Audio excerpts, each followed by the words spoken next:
Hey guys, thanks for stopping by Ballistic Barbecue. I'm going to do two things today on this video. First, I'm going to introduce you guys, the YouTube community, to a really good barbecue rub. And then second, I'm going to cook up some killer spare ribs with those rubs. So stay tuned.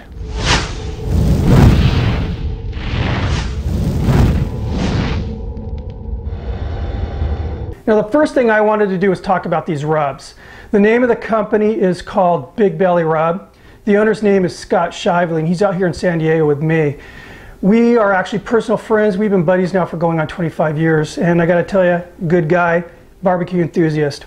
Now he's got 3 rubs on the market. First one is called Coco Joe Rub. Next one is their original recipe.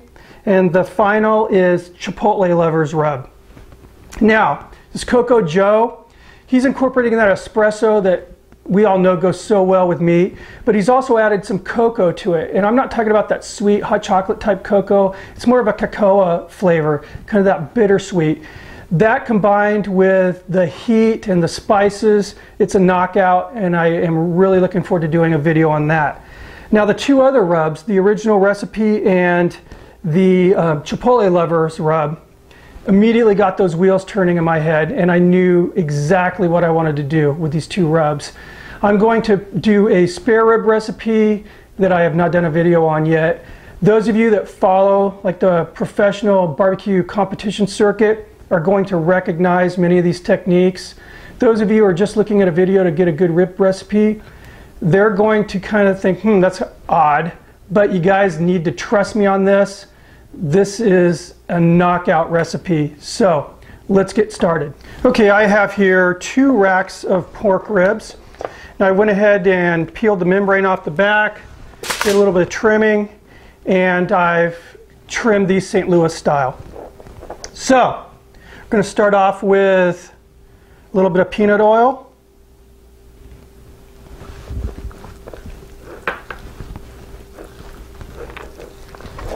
I'm going to rub this on both sides.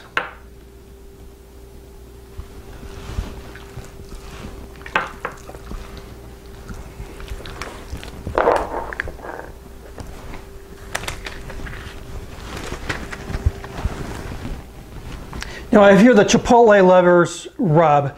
Now this has a little bit of that smoky heat that you can get from Chipotle with a little bit of sweet and some nice savory spices, garlic. And I'm going to do just a little bit of this on this rack.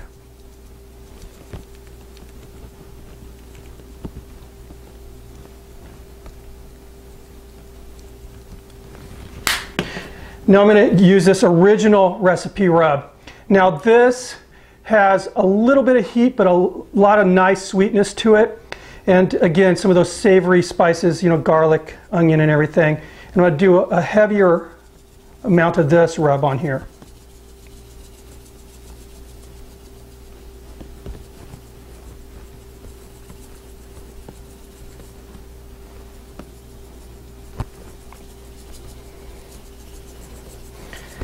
And that looks good. I'm going to repeat this on the other side, obviously the other rack, and then I'm going to let these set until they sweat out. So what I want to see is the moisture from those ribs penetrating the rub, and so they'll look wet by the time they're ready to put out on the pit. When that happens, I'll meet you out on the patio and we'll get these guys on the smoker. Alrighty guys, so I got my pit all preheated to 250 degrees. The ribs are ready to go on, and I am burning pecan wood. So as you can see, it's nice and sweated through, and I did get all the ends here to where I fully coated these racks with that wonderful spice rub. And I'm going to put these on the pit, get that door closed, and we will be checking on these for the next step in 20 minutes. Yes, 20 minutes. See you in a bit. Alright guys, 20 minutes have passed. I have here squeezable parquet. A lot of you guys are going, okay, I get it now.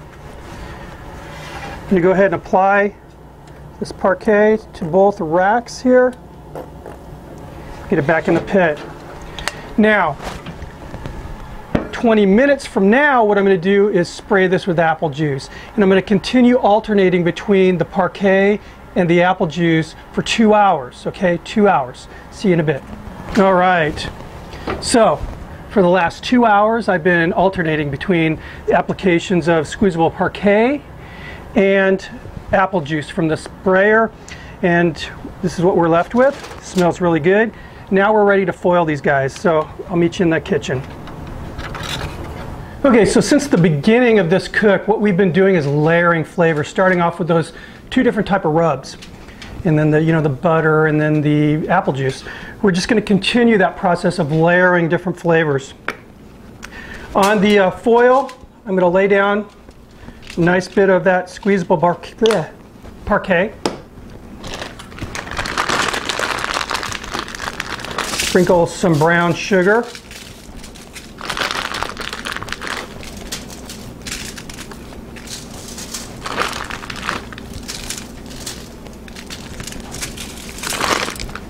Now I have here some pica peppa sauce.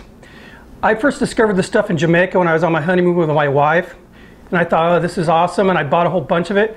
Turns out you can buy it at any of the stores here, at least in San Diego. But it's got a really, really cool flavor, kind of like a kicked up steak sauce. It's got a nice kind of a fruity flavor, but then also a nice mild heat.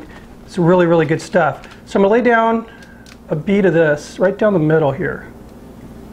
And this is going to all start melting and mixing up and turning into a nice kind of a glaze.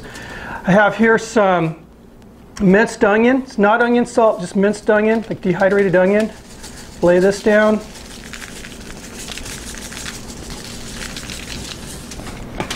And then some clover honey. This is raw, unfiltered clover honey. Lay a nice little bead of this going down the foil. What we're going to do now is lay the ribs down meat side down, so that curved, the bone part is facing up. And we're going to repeat that process on the back of this rib.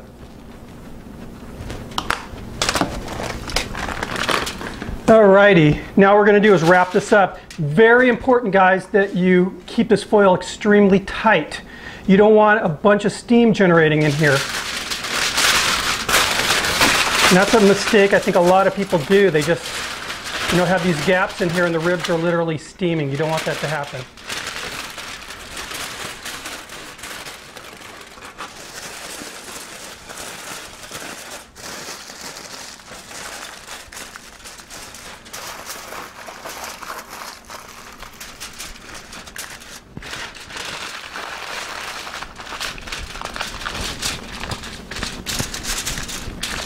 All right, I'm going to repeat this with the other rack, and then I'm going to place these back in the pit, meat side down. Okay, so again, the bone side's going to be facing up, and I'm going to keep them in the pit for about an hour. At that time, I'm going to start checking for tenderness with, the tip of my probe. Once it goes in and comes out without any resistance, they're done.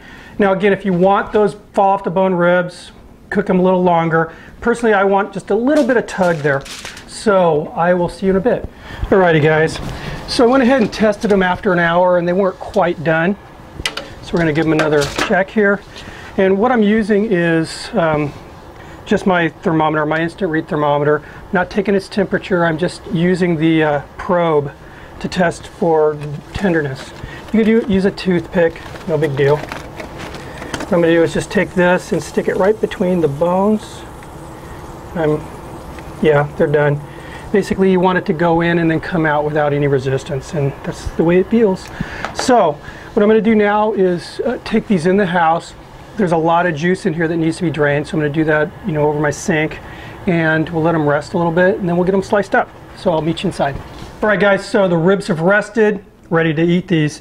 Normally, what I do at this point is just add a really thin layer of glaze to them, just to give it again one more dimension. But I want to make sure we get these this rub tried out. They're very, very tender, as you can see. Nice smoke ring.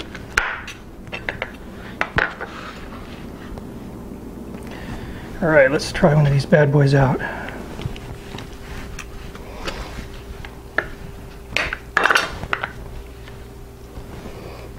Really nice smell. Wow. Good. This is a winner, Scott. Just the right amount of heat, right amount of sweet, and wow.